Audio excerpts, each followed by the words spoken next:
Hello and welcome to the Rodgers Brief. I'm Adam Rodgers. Thank you for watching and thank you for listening. I'm going to continue my series on the Deficits of Trust ebook that I've published, and what I've been doing over the last little while is reading out each section, or a collection of sections in about half hour or 35-minute chunks, and posting those as YouTube videos and also as podcasts, so people, if they want to listen along rather than read the book, then that's fine. They can do so. So it's sort of like an audio book version of Deficits of Trust. So today it's part 2, which is called What Really Happened. And I'm going to go through sections 11 through 14, starting with Bad Aim at Onslow, Belmont. Just after 10 a.m. on April 19th, 2020, with the Nova Scotia mass shooting killer still on the loose, having left Portapique 12 hours earlier and having committed further killings in the Wentworth area, 2 RCMP officers erroneously fired multiple shots at a fellow officer and a civilian emergency responder at the fire hall in Onslow. Some details from earlier foundational documents are relevant to the fire hall shootings. First, Corporal Peterson had stated over the radio that the killer was wearing a reflective vest when they passed each other driving. Secondly, there was a brief, potentially dangerous gathering of police vehicles on Highway 4 near the Fisher residence, where one set of officers in a borrowed police vehicle did not have all of their systems active, and the vehicle driven by Constable Brown and Constable Melanson, who shot at the fire hall and almost shot at the officers in the borrowed vehicle, was noted not to have GPS capabilities. Constable Brown and Constable Melanson had indicated in statements that they shot at the Onslow Belmont Fire Hall because they saw someone standing in front of the building wearing a reflective vest. The GPS issue is relevant because there are conflicting accounts as to where the officers initially stopped and from what location they began shooting. In addition to being reviewed at the MCC, such incidents draw investigations by the Serious Incident Response Team, SIRT, which is designed to review police shootings to see whether charges may be warranted against an officer. SIRT is civilian-led and independent from the police or government. SIRT was led at the time by retired Nova Scotia Supreme Court Justice Felix Cacchione and has a team of investigators made up of former and current police officers. SIRT was established in 2010, initially under the direction of former Crown Prosecutor Ron MacDonald, KC. It has generally been seen as a helpful, though not perfect, addition to the Nova Scotia justice system, providing a public forum for investigations into allegations of improper police behavior. Reports are found on the SIRT website for all investigations undertaken. There are 2 incidents from the Nova Scotia mass shooting that are subject to SIRT reports. This shooting at Onslow Belmont and the fatal shooting of the killer at the Big Stop in Enfield. In both cases, there seem to be significant contradictions which should have been clarified during the Mass Casualty Commission hearings.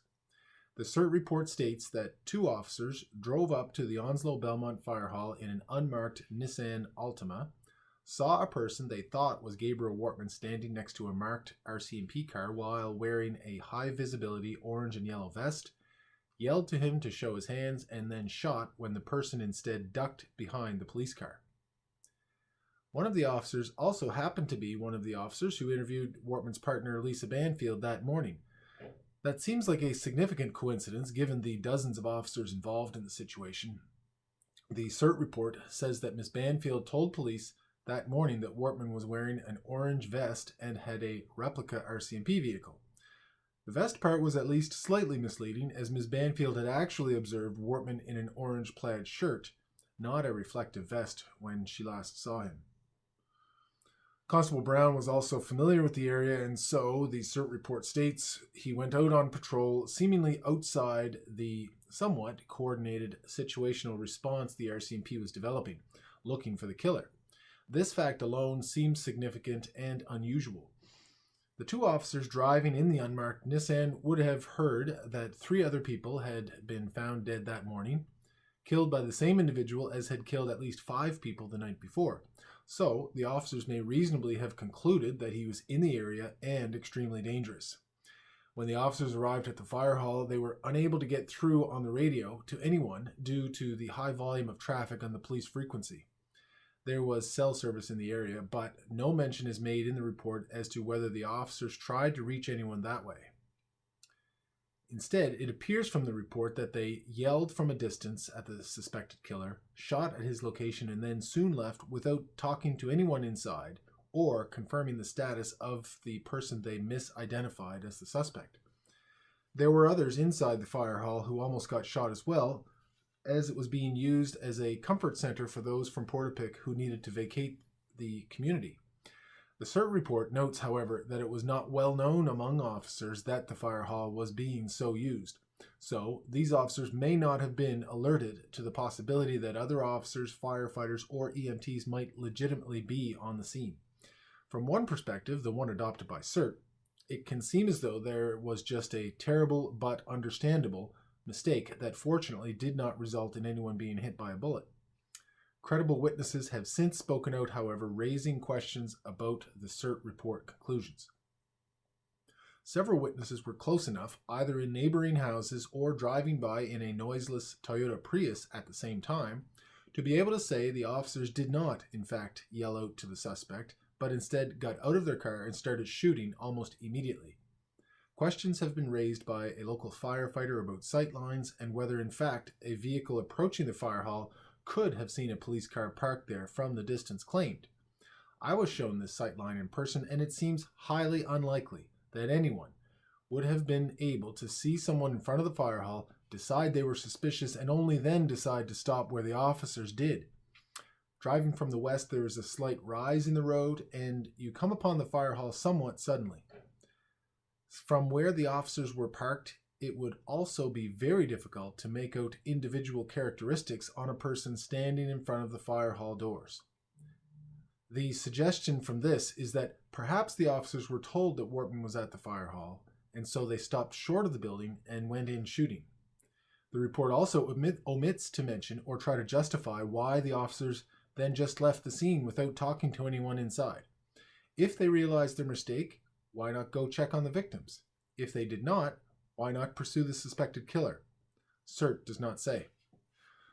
Credible eyewitness reports describe a situation where there was either a sudden, panicked, or at least not cool-headed reaction to someone seeing someone who might be the killer, or else one where the officers were deliberately fooled into thinking it was Wortman standing outside the fire hall.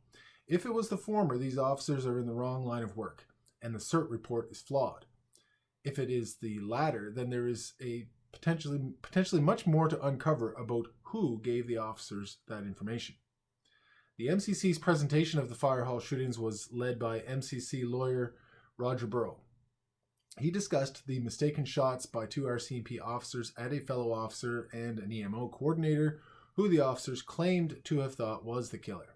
Though you would not know this from hearing the Commission's presentation, there are significant discrepancies in the accounts of the officers as compared to other witnesses, including the suggestion that a warning was shouted to the mistaken targets. It was a very dangerous situation. There was also a witness panel from the fire hall, which featured Chief Greg Muse, Deputy Chief Daryl Curry, and Richard Ellison. The panel of witnesses revealed the terror felt by those inside the fire hall who, quite reasonably, thought the killer was firing at them, and the mental health struggles the memories have engendered. They also discussed how nobody told them things were safe once the misunderstanding was established. Instead, they had to wait nearly an hour to learn they were not in mortal danger. Some of those inside the fire hall sent texts and made calls to loved ones that they thought would be their final words. In addition to the shots themselves, the actions of the officers after they realized their mistake are curious and had the effect of compounding the feelings of dread felt by those inside. The officers circled the building and pounded on an exterior door, which terrified those inside even further. Did they think Constable Gagnon was being held hostage? Why move so slowly when you know the killer is still on the loose and likely not far away? Constables Terry Brown and Dave Melanson testified together as a witness panel about the shooting. The union representing RCMP officers had objected to any of these officers testifying, suggesting that it would be too traumatic for them to do so. As expected, there was little evidence of any such trauma in the officers when they actually spoke. They both answered all questions asked of them without difficulty or hesitation. The content of those answers, however, was less than satisfactory. In their testimony, the officers indicated that Constable Brown shouted some commands to the person they suspected to be the killer and then started shooting after the person ducked and ran toward the fire hall door.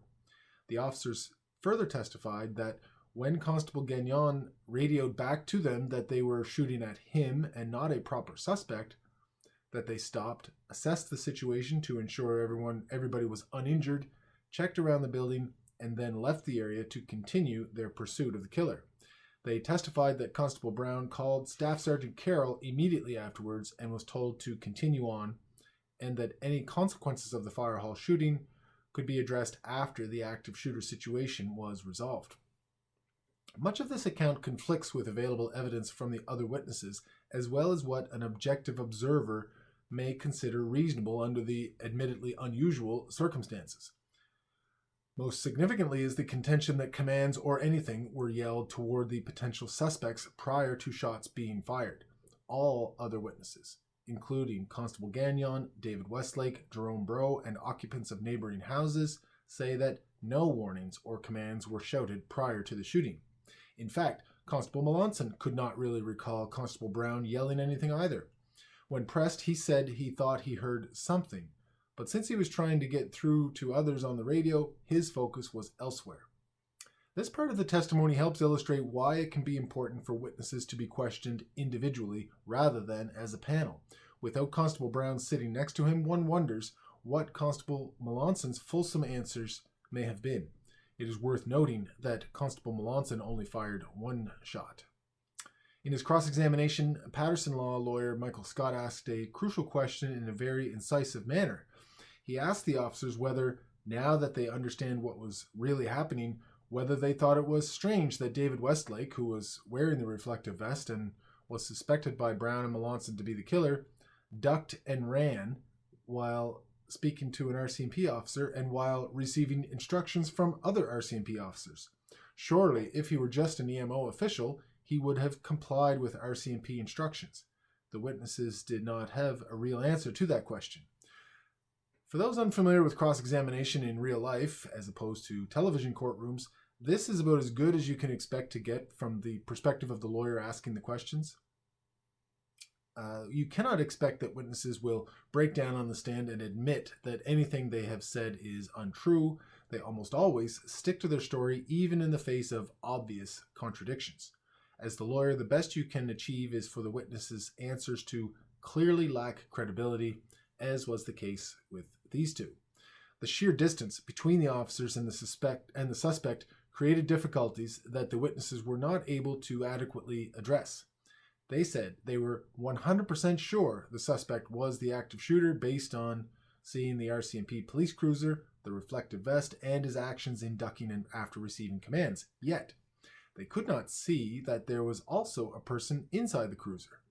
They could not see the call sign on the back of the cruiser so as to identify whether it was the replica. They could not see whether the person was holding a gun and could not see the person's face. Fortunately, the distance, coupled with the perhaps excited state of the officers, meant they also could not accurately hit their intended target. Another point raised by Constable Brown, which he seemed to think helped his credibility, but I suspect many will find does the opposite, was his intense and singular focus. He described an auditory exclusion in the sense that he could not even hear the gunshot next to him from his partner, and also his visual focus, which led him to see only the individual he was targeting and not any other vehicles, orange cones, or anything else within his field of vision. There were other notable moments in the testimony.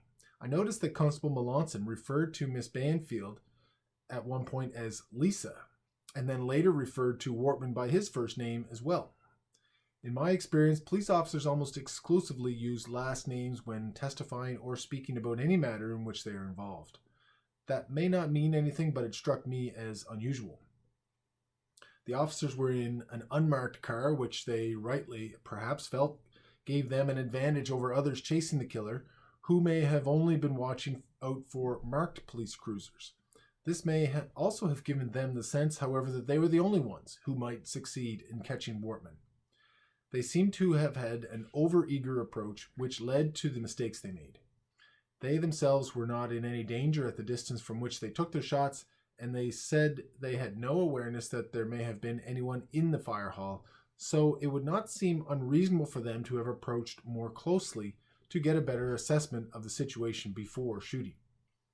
All of this made me wonder whether someone had provided them with information in advance, telling them that a person standing next to a police car wearing a reflective vest outside the fire hall, and that they thus made the decision to engage with lethal force before stopping their car.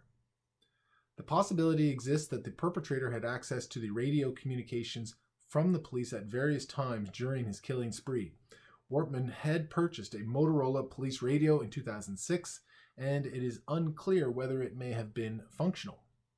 If it was, it may have been helpful to him in evading capture, as police were forced to use unencrypted radio channels overnight and into the morning of April 19, 2020.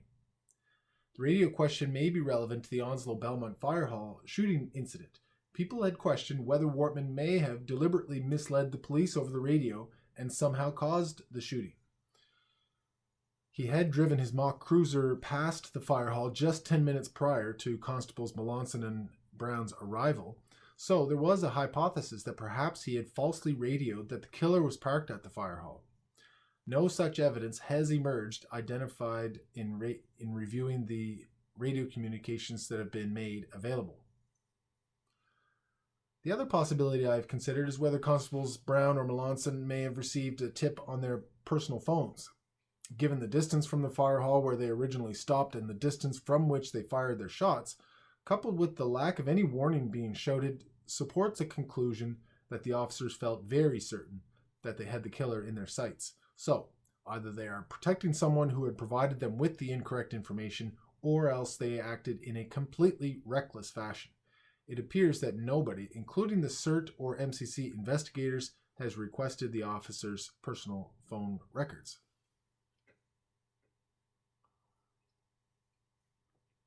EMO tries to help. At about 10:20 a.m., Glenn Mason, the RCMP's emergency management civilian employee, became the go-between for EMO officials trying to reach an RCMP officer to see if they wanted help to issue a public alert. Although emergency management was part of Inspector Dustine Rodier's file, she declined to take calls from both Mr. Mason and EMO manager Michael Bennett. Inspector Rodier said that was because she was on a phone line with Superintendent Darren Campbell and Chief Superintendent Chris Leather, who were all occupied monitoring the ongoing pursuit of the suspect. At 11:17 a.m., Risk Manager Staff Sergeant Steve Ettinger managed to get Inspector Rodier's attention to authorize the sending of an alert, but EMO required that the message be drafted by the RCMP. In fact, within moments of hearing the suggestion, Staff Sergeant Ettinger voiced on the call what the message could say in simple, accurate terms. He said to Inspector Rodier, "Out to everybody, like media, like one of those emergency alerts. Well, to stay inside and watch this guy and stay away from him." It was a real-time demonstration of how quickly an effective message can be drafted without unnecessary bureaucratic constraints. By the time these conversations were taking place, however, the situation was ending. No real progress seems to have taken place on the alert. Inspector Rodier shouted across the room to Staff Sergeant Ettinger to have Strategic Communications handle the messaging, but that instruction appears to have got lost in the shuffle between Staff Sergeant Ettinger, Mr. Mason, and Mr. Bennett. By 11:25 a.m., it became a moot point when the 13-hour manhunt ended with Wortman being killed. Unlike most other witnesses from whom we have heard, Inspector Rodier had been following the events of the Mass Casualty Commission very closely. She was very well prepared with a clear sense of what narrative she wished to present.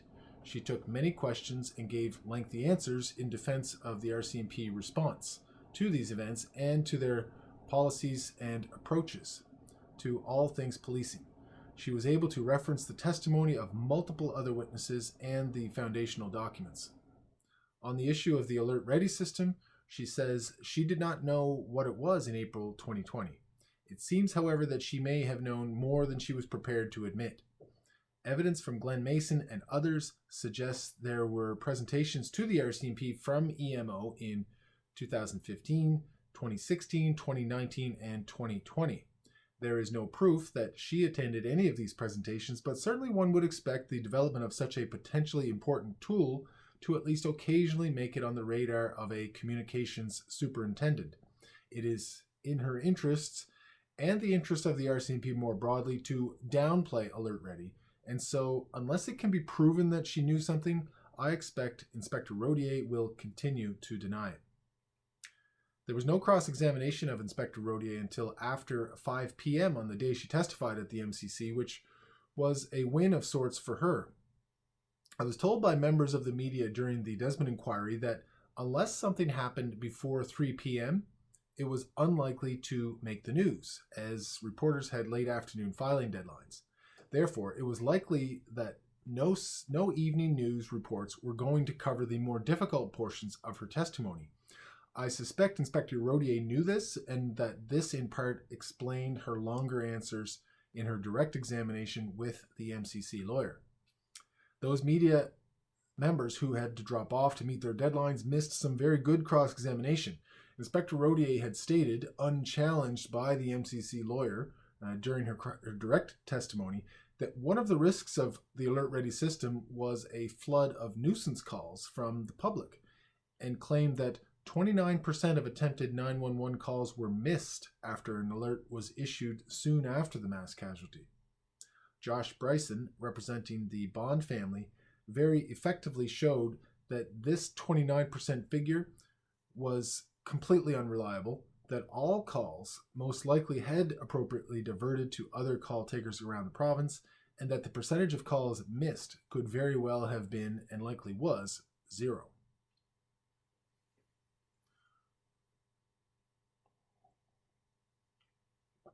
Truro kept in the dark.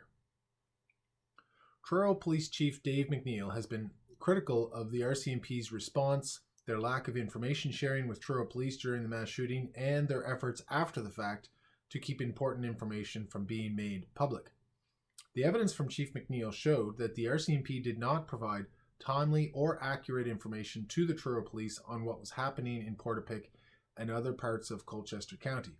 The Truro Police were getting information in pieces from being at the hospital where victims were being taken, by seeing RCMP vehicles speeding through town, and in the morning via social media posts. There was vigorous cross-examination of Chief McNeil from the lawyer for the National Police Federation.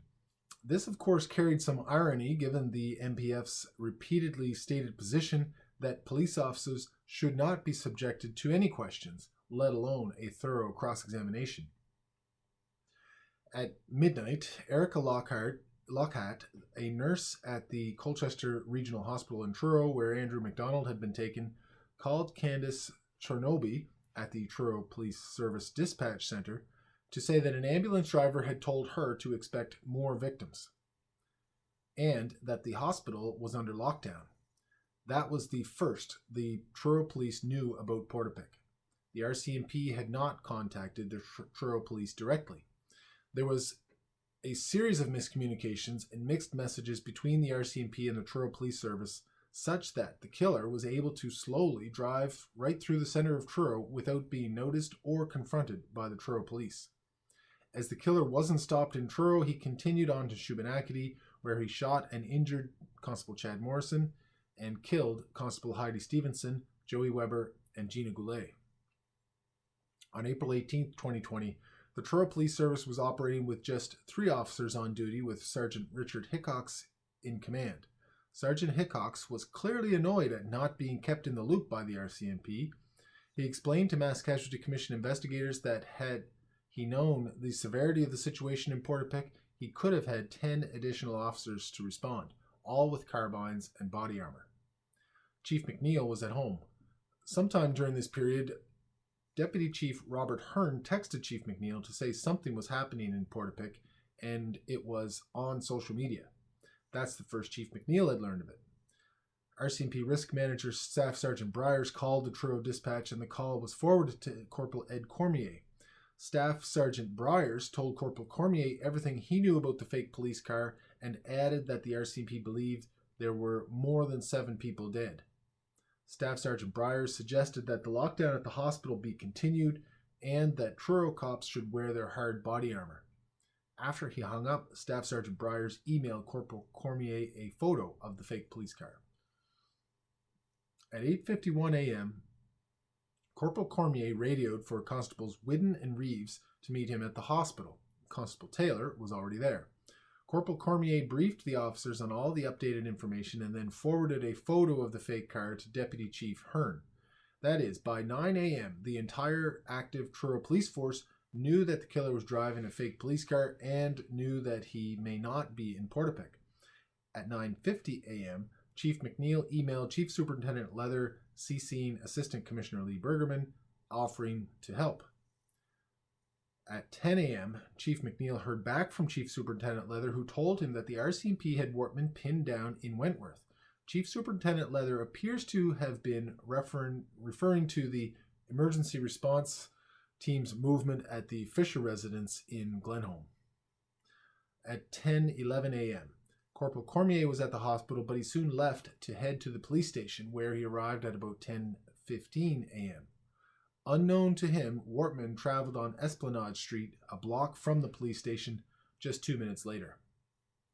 In another close call in Truro at 10:11 a.m., Constable Jason Reeves was patrolling near Victoria Park. He then headed north on Highway 2, which was the killer's imminent path.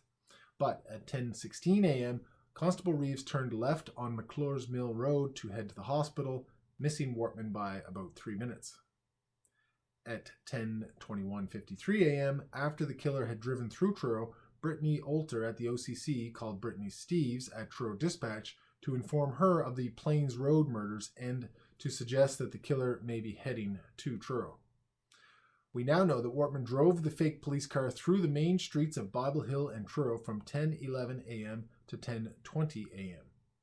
His vehicle was captured on video in 8 different locations. Among the questions asked by Ms. Najawan was a set of questions about Truro police failing to lock down the town, which was a frantic, vague request from the RCMP when it was made. There were other RCMP jurisdictions which were not blocked off in any way between Portapique and Truro. Chief McNeil stated that there had to be a lot of catastrophic failures for the killer to get from Portapique to Truro. Chief McNeil, by his basic honesty and forthright statements throughout this ordeal, has stood out as a voice of reason in contrast to the management class of the RCMP. Among other things, he refused to sign off on the originally planned review as requested by the Provincial Minister of Justice. This was a process that the RCMP supported, but Chief McNeil felt a more fulsome inquiry was needed and that was what the public demanded and deserved. He also forthrightly refused to agree to an RCMP PR campaign of sorts to undermine the efficacy of Alert Ready, and refused to agree to the RCMP's request to resist disclosing the 2011 Criminal Intelligence Bulletin on Wortman once it was discovered.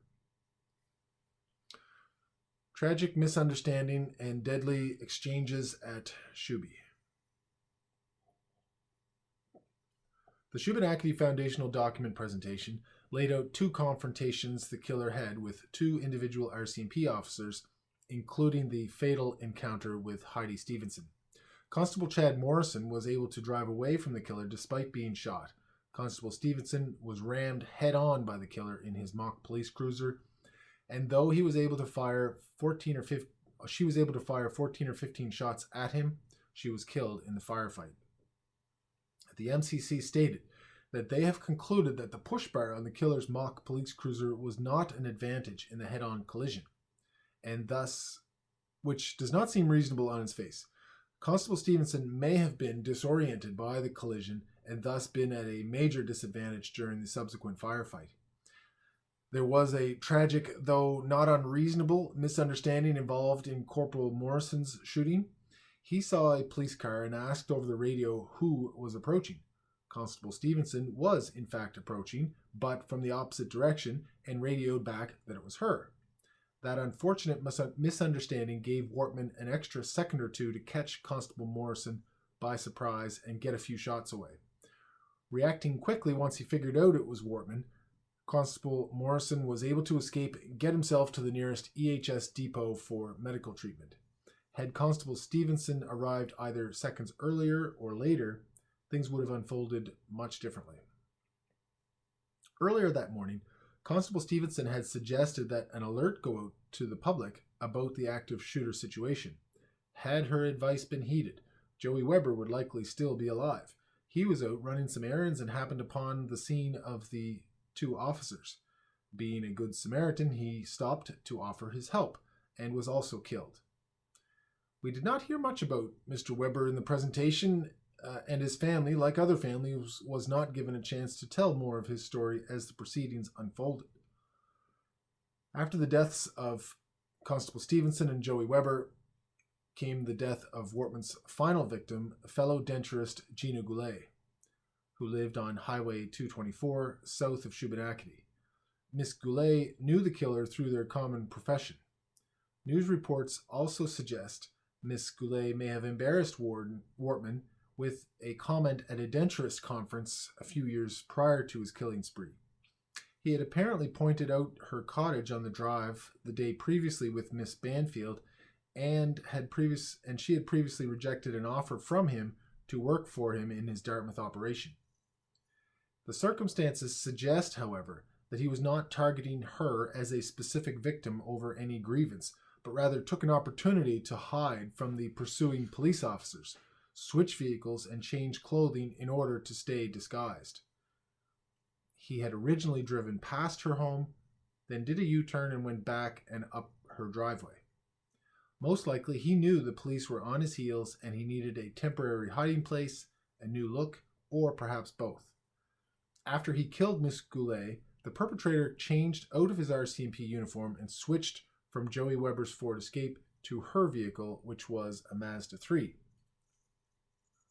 From Miss Goulet's home, Wortman seemed to be trying to make his way to Halifax. He had a problem, however, which was that Miss Goulet's car was nearly out of gas when he stole it. He made the risky but necessary decision to gas up. All right, that's it for today. Those are sections 11 through 14 of part 2 of Deficits of Trust. I'll continue on. The next part covers the final moments of the killer's life at the Big Stop and some of the immediate moments after that. So I look forward to joining you at that time. So thanks to everybody for listening. Thanks for watching, and we'll see you next time.